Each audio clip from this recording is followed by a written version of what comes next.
I rise up to speak against the motion of the House. The motion of the House. Manipur Khunai drug ki chaitheng nang libasi miyam na wakal ta dabadagini is partly true, not even a half truth. Therefore, it must be withdrawn from the House with immediate effect. Yes, the motion is necessary, but not a sufficient condition for fighting the menace of drugs trafficking and abuse in Manipur. Mr. Speaker, one must not only act locally, he must also think globally. Drug trafficking is considered to be the third largest business after petroleum and arms trade. Moreover, we are neighbor to the infamous Golden Triangle countries of Laos, Myanmar, and Thailand. The UN Office on Drugs and Crime in its 2023 report says Myanmar now produces the largest opium after the decline in opium cultivation in Afghanistan. Unfortunately, Manipur is a transit state of drugs from the Golden Triangle countries to the international market. One can change friends, but not neighbors. The menace of drugs is not to be understood in the context of Manipur only.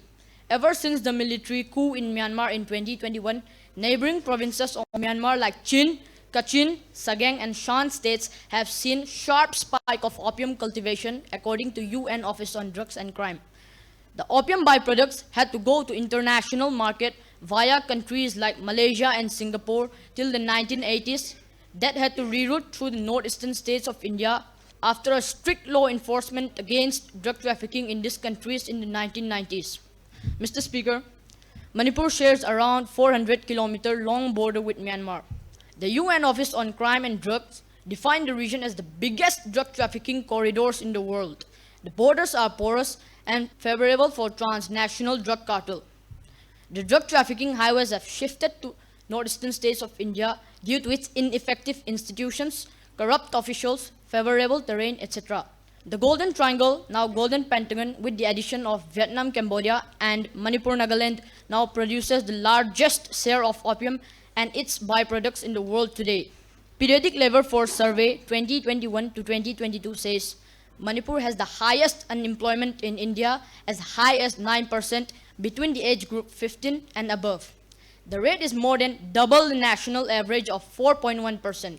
According to Economic Survey 2023 to 2024, Manipur has the highest retail inflation rate of 12.32% in May 2024. However, Manipur has one of the highest literacy rates in the country, that is 79.85%, higher than the national average of 74.04%.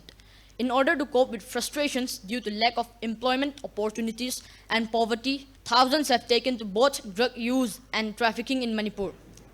Manipur is the third poorest state in the country, with 36.89% of people living below the poverty line. Therefore, mere Wakal Taminaba amongst us will not help fight the menace of drugs in Manipur. Poor farmers have shifted to poppy cultivation, which is a risk-free cash and short-duration crop. It has the potential of 5 times higher return than any other crops. The poppy cultivation has been done in the model of corporate farming with investments from drug lords. Mr. Speaker, effective drug control in Manipur needs policy based on science, respect for human rights, compassion, and a deep understanding of socio-economic, polity, and health implications of drug use. We need to take drug abuse as a public health issue, not as a crime. Supply control, demand reduction, and harm reduction policy has proven to be an effective strategy. Supply control can be effectively done through strict maintenance over with the border with Myanmar with the help of advanced technology. Border management and fencing can be more effective with the cooperation of neighboring countries. Demand control and harm reduction can be achieved if we increase the number of integrated rehab centers for the addicts. There needs to be a generation of livelihood and employment opportunities in the state with massive investment, capital, and infrastructure development. Government must intervene in promoting alternative livelihood measures for the opium farmers. Civil society organizations must prepare the society not to accept the entry of criminals in politics. With all these facts and figures against the motion, I request the Senate of the House to withdraw the motion. Thank you.